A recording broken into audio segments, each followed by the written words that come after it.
Aujourd'hui, les chrétiens subissent une pression financière dans les églises. Une pression financière qui n'a pas de nom. D'accord? Donc, quand même, on peur d'aller à l'église parce qu'ils se demandent qu'est-ce qu'ils vont me demander. Des églises où tu vas, il y a cahier de dîmes, où on écrit le nom de ceux qui payent les dîmes. Des églises où, quand tu vas, le pasteur est l'ami de ceux qui les meilleurs donneurs. Des églises où, quand des gens arrivent, ils sont nouveaux convertis. On ne connaît même pas leur passé. On les met devant parce que, par rapport à ce qu'ils sont dans la société. Laisse-moi te dire que Jésus ne t'a pas sauvé pour que tu subisses la pression financière dans une église. Jésus ne t'a pas sauvé pour que tu sois le lardin d'un pasteur. Jésus ne t'a pas sauvé pour que tu sois le fidèle d'un pasteur et que tu sois comment on appelle, une personne dans la sorte d'un gourou qui se fait appeler pasteur.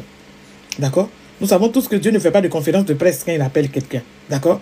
Il y en a qui viennent venir dire que toi tu parles, Dieu va te frapper comme d'habitude. Oh, Dieu va te faire ceci. Oh, Dieu va te faire cela. Mais à moins que Dieu va faire. Mais vos pasteurs voleurs ne le font. Il ne va rien leur faire. Il ne leur arrivera rien. Mais là où vous êtes rigolo, vous savez que quand vous lisez de la Bible, si la Bible, vous la lisez, mais quand il y a des dérives dans le corps de Christ, Dieu suscite toujours des gens pour venir parler. Vous ne savez pas ça? Allez-y, lisez. C'était quoi la mission de Jérémie? C'était quoi la mission de Zacharie? C'était quoi la mission d'Ézéchiel? Il faisait quoi? Il parlait au sacrifice, comment on appelle, à ceux qui étaient chargés de gérer le culte. D'accord? Donc, vous qui dites les pasteurs, vous êtes lévites. D'après vous, il n'y a pas de lévites dans la Nouvelle Alliance. D'accord? J'ai déjà expliqué. Il n'y a pas de lévites dans la Nouvelle Alliance. Il dit la fin. Éphésiens 4, verset 11 dit que vous êtes pasteur, vous êtes apôtre, vous êtes docteur, vous êtes évangéliste, vous êtes pasteur pour l'édification des saints. D'accord? La Bible ne vous a jamais appelé lévites. Maintenant, vous dites que Dieu vous a appelé à plein temps. Vous êtes rigolo. Hein? Dieu vous appelle à plein temps. Vous prenez les dîmes, les offrandes des gens. Nous tous, on vous a vu commencer. Et puis après, vous venez dire que oui, ce n'est pas l'argent des dîmes qui me sauve. Ce n'est pas l'argent des dîmes qui fait ma richesse. Moi, j'ai mes entreprises. Hein? Toi, tu es entreprise. Vous n'avez pas dit que vous êtes appelé à plein temps. Donc, dans la plein temps que Dieu vous a appelé là, quel temps vous trouvez pour aller... Mais vous vous foutez des gens, en fait. D'accord? Vous vous foutez des gens. Vous trouvez le temps pour faire travailler pour vous-même, mais vous ne trouvez pas le temps pour aller chercher du travail. Du coup, on assiste à la fainéantise des pasteurs. Parce que l'église dans laquelle les fidèles vont là, ce n'est pas l'église de Dieu. C'est une association cultuelle. D'accord? Le pays dans lequel je me trouve, pour pouvoir créer une église, il faut faire d'abord une association cultuelle qui est régie par la loi de 1901, la loi des associations. Soit elle a but lucratif, soit elle a un but non lucratif. La majorité de vos églises, vous les déclarez comme des associations culturelles à but non lucratif. Mais vous êtes champion d'aller prendre l'argent des gens. Et vous faites subir aux chrétiens la pression, une pression financière. Mais qu'est-ce que nous dit Galates 5, verset 11? Galates 5, verset 1. On va lire Galates 5, verset 1 ensemble. Que vous puissiez comprendre. Galates 5, verset 1. Il dit, c'est pour la liberté que Christ nous a affranchis. Demeurez donc fermes et ne vous laissez pas mettre de nouveau sous le joug de la servitude. Ça veut dire que quoi? Christ a sauvé de l'esclavage, de la loi, de l'esclavage, de la dîme, de l'esclavage des hôtels, de l'esclavage des prémices. Et que c'est pour la liberté que Christ t'a affranchi. Veille à ne pas te mettre sous un quelconque joug.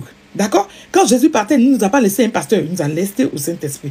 En tant qu'enfant de Dieu, il faut comprendre pourquoi Dieu a permis à ce que nous soyons sauvés. Pourquoi nous devenons chrétiens? Pourquoi? Pour comprendre cette question-là. Parce que d'aucuns ne savent pas pourquoi ils sont devenus chrétiens. Pourquoi tu deviens chrétien? Parce que Jean 3, verset 16. Car Dieu a tant aimé le monde qu'il a donné son Fils unique afin que quiconque croit en lui ne périsse point, mais ait la vie éternelle.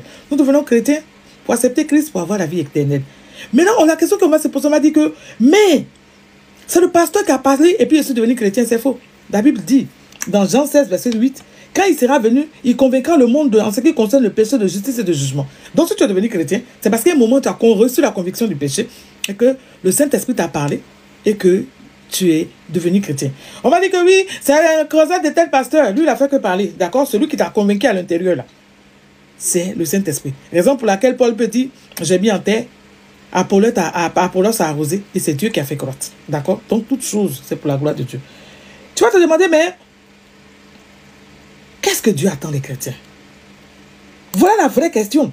Beaucoup pensent que ce que Dieu attend d'eux, c'est la dîme, ce sont les offrandes. Oh oui, Dieu va menacer le dévoreur. C'est faux. Chanter à l'église, servir un pasteur avec dévotion, c'est pas ça que Dieu attend de nous.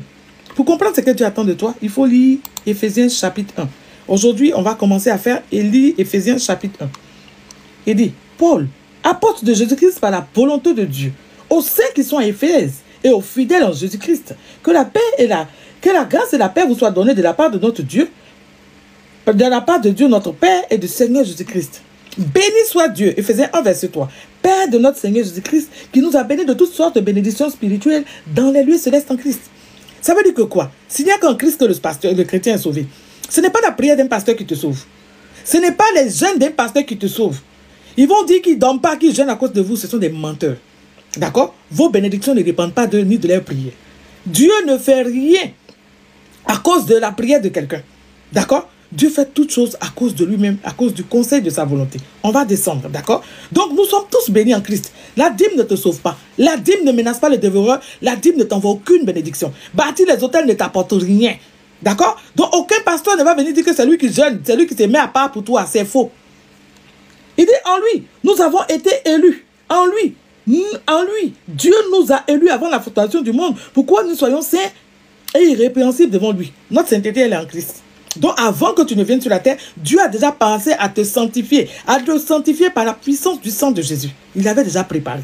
D'accord? Nous ayant prédestinés dans son amour à être ses enfants d'adoption par Jésus-Christ, selon le bon plaisir de sa volonté. Il dit, il nous a prédestinés à être ses enfants d'adoption en Jésus-Christ, selon le bon plaisir de sa volonté. Ça veut dire que quoi? Ce n'est pas ton pasteur, ces jeunes qui te sauvent.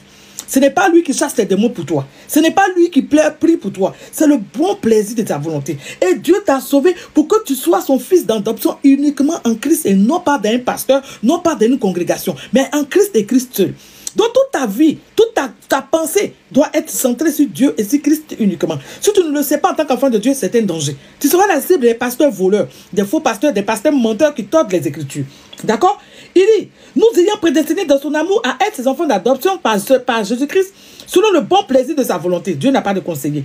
À la louange de la gloire de sa grâce qu'il nous a accordée à son bien-aimé. Ça veut dire que quoi? Dieu nous sauve pour louer sa gloire. Est-ce que louer sa gloire, c'est te donner? Non. Est-ce que vous partez au travail tous les mois et que votre pasteur, votre patron vous paye? Il retend la main pour que vous lui donnez 10% de ce qu'il vous a donné? Non. Pourquoi Dieu va vous bénir avec un travail et puis tous les mois venir tendre sa main pour dire donne-moi 10% de ce que je t'ai donné pour que je puisse menacer le dévoreur? Ça peut-être c'était l'ancienne alliance. Nous sommes dans la nouvelle alliance. Jésus a vaincu le diable. Autrefois, il fallait menacer le dévoreur. Il fallait protéger les choses parce que Jésus n'était pas encore venu mourir. En Christ, nous avons tout. D'accord? Donc ils disent que oui, Abraham a donné la dîme à Melchisedec. C'est tous ces raisonnements farfelus. Abraham donne la dîme à Melchisedec, qui est la préfiguration de Jésus. Et Dieu parle dans Genèse 15 à Abraham. Les peuples d'Israël vont en captivité. Mais de la promesse, quand ils sont partis en captivité, jusqu'à ce que Moïse donne la loi, aucun enfant de Dieu, aucun peuple d'Israël n'a payé la dîme.